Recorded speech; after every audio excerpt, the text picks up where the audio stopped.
বিসমিল্লাহির রহমানির রহিম। আসসালামু আলাইকুম ভিউয়ার্স। আমার মা কিচেনে আপনাদের সবাইকে স্বাগতম। চলে এলাম নতুন একটি রেসিপি নিয়ে।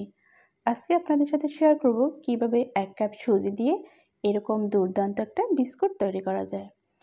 এরকম যদি নিজে পরিষ্কার পরিচ্ছন্ন হাতে যদি আপনি ঘরোয়াভাবে এই দারুণ রেসিপিটি তৈরি করতে পারেন, চায়ের আড্ডায় তো জমে যাবেই এবং পরিষ্কার পরিচ্ছন্ন হাতে তৈরি করার ক্ষেত্রে আপনার শিশু আপনার কাছে নিরাপদ।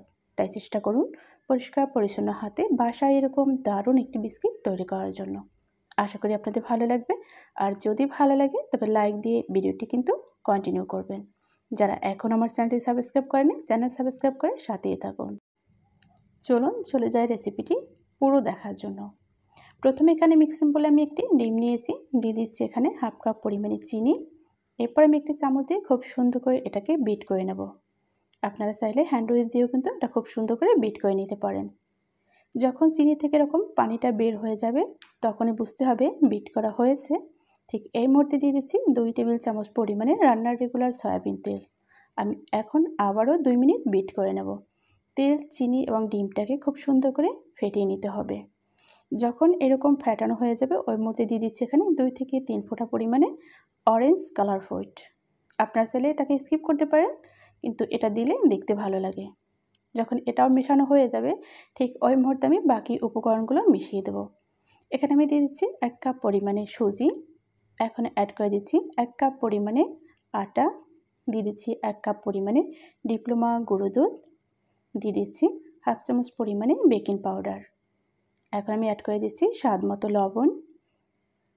এখন আমি এই উপকরণগুলোকে খুব সুন্দর করে চামচ দিয়ে উল্টে পাল্টে একটু মিশিয়ে নেব। এরপর আমি হাত দিয়ে খুব সুন্দর করে একটি ডো তৈরি করে নেব। তবে এখানে যদি আপনাদের পানির প্রয়োজন হয়, যে চিনির পানির থেকে একটু পানি প্রয়োজন, তবে আপনারা এখানে আপনাদের প্রয়োজন অনুযায়ী একটু পানি ব্যবহার করতে পারেন। দেখতেই পাচ্ছেন আমি খুব সুন্দর একটি ডো তৈরি করে নিয়েছি। এটা কিন্তু অতিরিক্ত শক্ত কিংবা অনেক নরম নয়। বিস্কুট তৈরি করার জন্য একদমই পারফেক্ট একটি ডো। আমি বোর্ডের উপর নিয়েছি, উপর দিয়ে কিছুটা ময়দা ছিটিয়ে দিয়েছি। দেখতেই পাচ্ছেন এখন আমি একটি বেলনা দিয়ে খুব সুন্দর করে রুটির শেপ দিয়ে দেব। তবে এই রুটিটা কিন্তু খুব বেশি পাতল হবে না এবং অনেক বেশি পুরুত্ব হবে না। আশা করি দেখে বুঝতে পারছেন কতটা পুরুত্ব রেখেছি আমি। একটি চাকুর সাহায্যে খুব সুন্দর করে চিকন চিকন দাগ টেনে নেব। আপনারা এরকম ঘন ঘন দাগ টেনে নেবেন, তাহলে দেখতে কিন্তু ডিজাইনটা অনেক বেশি সুন্দর লাগবে। আপনারা যারা আমার চ্যানেলটি সাবস্ক্রাইব করেননি, আশা করি চ্যানেল সাবস্ক্রাইব করে চ্যানেলের সাথে যুক্ত হয়ে থাকবেন। চাইলে আপনারা আমার চ্যানেলটি পুরো ভিজিট করতে পারেন। দারুণ দারুণ রেসিপি দেওয়া রয়েছে, আশা করি আপনাদের ভালো লাগবে। যখন এরকমের দাগগুলো টানা হয়ে গিয়েছে ওই মুহূর্তে একটি পিৎজা কাটার দিয়ে আমি কিন্তু বিস্কুটগুলোর শেপ দিয়ে নেব। তাই অসম অংশটুকু কেটে ফেলে দিলাম। এরপর আমি লম্বালম্বি এভাবে দাগ টেনে নিচ্ছি। দেখতে পাচ্ছেন কতটা ডিজাইন পড়তেছে এই পিৎজা কাটারের জন্য। আমি এরকম লম্বালম্বি যখন শেপ দিয়ে নিয়েছি, এখন আমি এখান থেকে একটি লেয়ার নিয়ে নেব এবং বিস্কুটের শেপ দিয়ে দেব। আমি একই মাপে সব বিস্কুটগুলো কেটে নেব। আমি এখানে চৌকো শেপে বিস্কুটগুলো কেটে নিয়েছি। আপনারা চাইলে আপনাদের মন মতো ডিজাইন দিয়েও কেটে নিতে পারেন। দেখতেই পাচ্ছেন কত সহজে তৈরি হয়ে গেল বিস্কুট।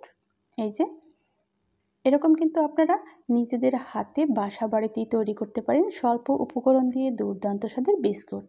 আর এটা একবার তৈরি করে কিন্তু প্রায় 15 থেকে 1 মাস পর্যন্ত সংরক্ষণ করে খেতে পারবেন। তাই এখন আর দোকান থেকে নয়, এভাবে হাতেই তৈরি করুন সুস্বাদু, মজাদার এবং একদম পরিষ্কার পরিচ্ছন্নভাবে বিস্কুট।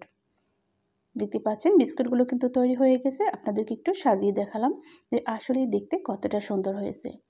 এগুলো যেহেতু আমি তেলে বেক করে নেব বা তেলে ভেজে নেব, তো সেক্ষেত্রে আমি চুলায় একটি প্যান বসিয়ে দিয়েছি, দিয়ে দিয়েছি পর্যাপ্ত পরিমাণে রান্নার রেগুলার সয়াবিন তেল।